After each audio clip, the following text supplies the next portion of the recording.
Essa é a primeira questão da prova seletiva para ingresso na pós-graduação do ITA no primeiro semestre de 2022 e provavelmente a questão mais interessante de toda a prova. O examinador nos pergunta qual dessas alternativas é incorreta, eis o nosso foco, a partir de propriedades que a gente deve obter sobre duas sequências. A sequência de números reais AIs e a sequência BIs, onde os AIs e os BIs são dados por recorrência, ou seja, em função de termos anteriores, tanto da sequência A quanto da sequência B. E a sofisticação desse problema, entre outros detalhes, reside no fato de que tem um certo encadeamento, né? Percebam que a sequência A não é dada só por elementos prévios de A, e assim também em relação à sequência B. Tem uma mistura. E a primeira coisa que eu percebi foi que, da forma como a recorrência foi dada, me parece que vale a pena enxergar isso de uma maneira matricial. Ou seja, se você multiplicar por 5 as duas igualdades, note que 5 vezes AI mais 1 vai ser exatamente igual a 4 vezes AI menos, isso, 3 vezes BI. 3 vezes BI. E 5 multiplicando, né, vezes BI mais 1 é igual a 3 vezes AI mais 4 vezes BI. Portanto, parem se necessário o vídeo um instante e verifiquem que essa equação matricial ela traduz exatamente todas as informações que estão nessas relações de recorrência. E a partir disso, dividindo por 5, eu consigo escrever os termos AI mais 1 e BI mais 1 em função dos termos AI e BI de uma forma que seja muito simples de ser algebricamente tratada, e por causa disso eu já percebo que, pelo menos a meu ver, vale a pena pensar primeiro nas alternativas D e E. Por quê? Porque eu vou conseguir de uma forma algébrica relacionar os elementos A em função dos anteriores de A e B e os elementos A em função dos seguintes elementos A e B. Então vamos começar com a alternativa D. Uma vez que eu consigo escrever o AI mais 1, BI mais 1 em função de AI e BI, eu também consigo escrever o AI mais 2, BI mais 2, em função do AI mais 1, BI mais 1. Claro que é a mesma regra. Portanto, o que está acontecendo aqui é simplesmente notar que o AI mais 2, BI mais 2 é 1/5 dessa matriz que multiplica o AI mais 1, BI mais 1. Só que o AI mais 1, BI mais 1 está exatamente em destaque aqui, como vocês podem checar. Então eu já substituí o AI mais 1, BI mais 1 pelo correspondente, porque assim eu consegui escrever o AI mais 2, BI mais 2 em função do AI BI. Certo? Coloquei, claro, o 1/5 vezes 1/5 à frente como 1 sobre 25 e já fiz a conta da multiplicação da matriz 4 menos 3, 3, 4 pela própria matriz 4 menos 3, 3, 4. Isso feito, eu já consigo descobrir qual é o valor ou qual é a relação do A2 em relação ao AI e ao BI. Por quê? Porque ela está nessa própria equação matricial. Vejam, AI mais 2 é igual a 1/25 de 7 vezes AI menos 24 vezes BI. É exatamente o que está aqui. AI mais 2 é 7 AI menos 24 BI, tudo isso dividido por 25 e, portanto, justificados também os denominadores. E agora, como é que eu faço para resolver a alternativa ECO? Para a alternativa ECO, percebam que eu precisaria expressar em relação à volta, não em relação à ida. Portanto, a partir dessa mesma expressão inicial aqui, eu posso, por exemplo, isolar o AI e BI multiplicando os dois lados pela inversa da matriz 4 menos 3, 3, 4. Então, para proceder dessa maneira, vejam, a primeira coisa que eu faço é voltar a escrever essa equação matricial original. Daí eu passo 5 aqui para dentro. E aí sim eu multiplico os dois lados dessa igualdade pela matriz inversa da matriz 4 menos 3, 3, 4. Então aqui vai aparecer a inversa dessa matriz. Aqui também vai aparecer a matriz inversa.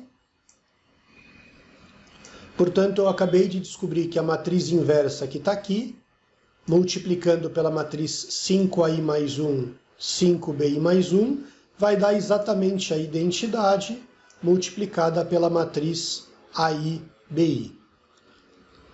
E, com isso, claro que eu descubro, podem perceber, que AI é igual a 1/25 de 4 vezes 5AI mais 1. Espera que eu acho que eu devo ter escrito a matriz inversa que está aqui, né, já calculada, em algum lugar. Ah, perfeito.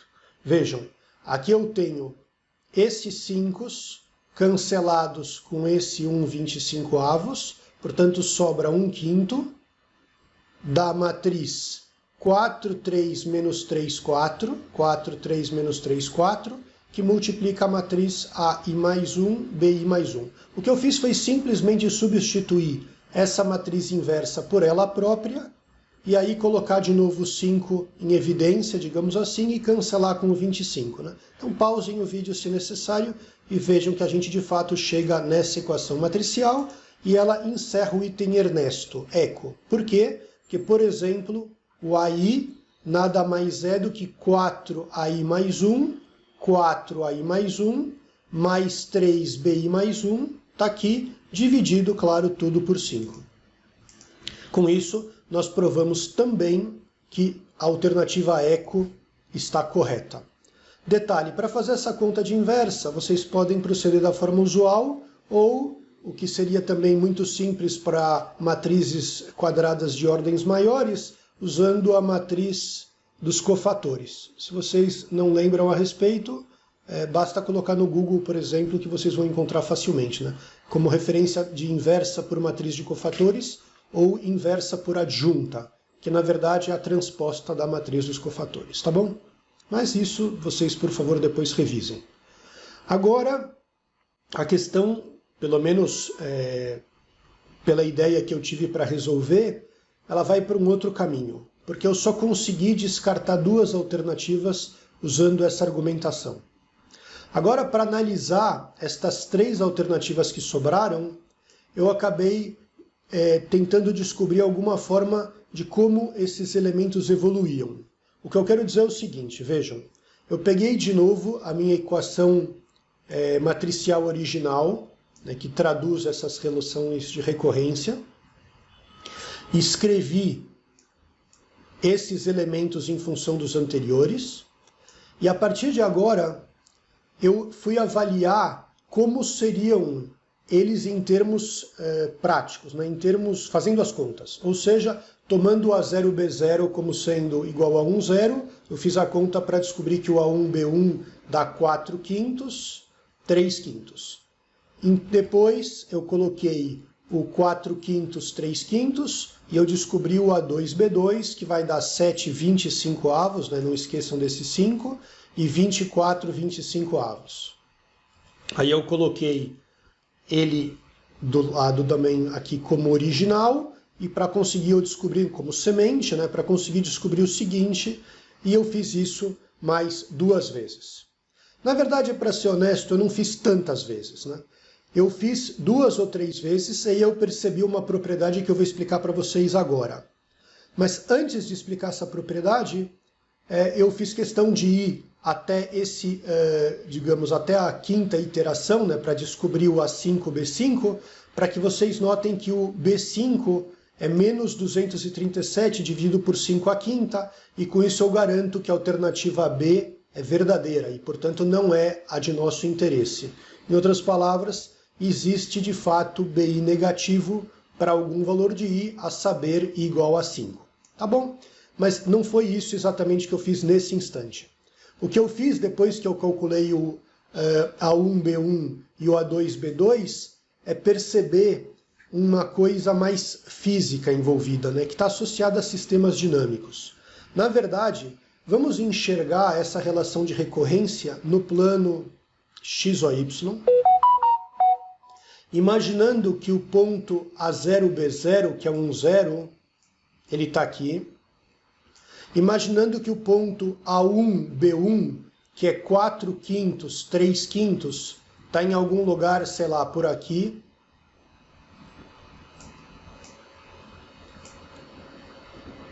O próximo ponto, que seria o A2B2, se não me engano é 7/5, acho que 24/5. Então seria alguma coisa, sei lá, 7/5 é perto de 4/5, sei lá, alguma coisa aqui, 7/5 já, e 24/5 já está bem mais para cima, né? Então alguma coisa por aqui. O que eu quero dizer é o seguinte, à medida que vocês vão descobrindo os pontos AN e BNs, eles na verdade representam pontos no plano, e essa evolução desses pontos, na verdade, constitui uma órbita, né? E a pergunta a respeito da possibilidade de ter novamente o ponto 1, 0 para algum índice maior, significa, no fundo, se perguntar se essa órbita, né, que começa, digamos aqui, vai com um ponto, que eu vou chamar de ponto 0, depois ponto 1, ponto 2, sei lá, ponto 3, ponto 4, ponto 5. A pergunta é se em algum momento eu volto a ter esse mesmo ponto pertencente à órbita.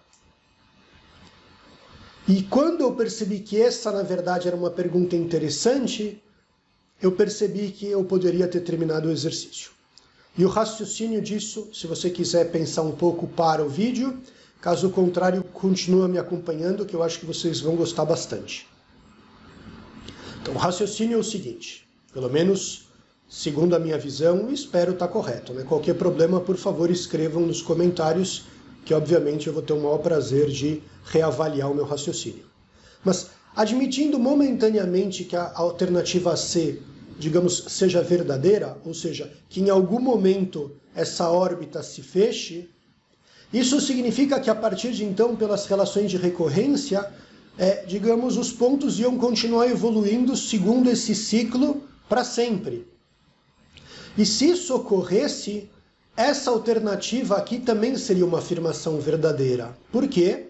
Porque se você avaliar a distância máxima entre o zero e os AIs envolvidos, que são as projeções no eixo X, você perceberia que como você tem aqui um ciclo com um número finito de pontos no plano distintos, então, por exemplo, esse daqui no meu desenho seria o maior valor em módulo ocupado pelos ANs, né? Ou seja, o módulo dos ANs seria no máximo igual a essa medida, porque é a maior distância de qualquer AN até o zero, correto? Então seria verdade que a sequência dos AIs seria limitada. E a mesma coisa aconteceria com os BIs. Por quê?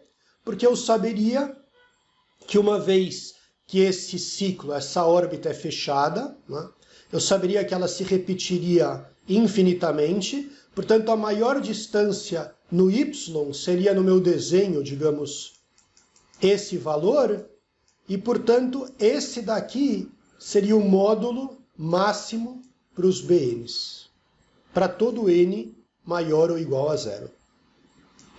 E por isso eu teria chegado à seguinte conclusão, que se a alternativa C fosse verdadeira, ou seja, se o ponto 1, 0 voltasse a fazer parte da órbita, então a alternativa A também seria verdadeira. E eu teria duas alternativas certas no problema, o que inviabilizaria o exercício. Moral da história, a alternativa C não pode ser correta, e portanto é essa alternativa que a gente procura, terminando esse exercício bastante interessante, na minha opinião.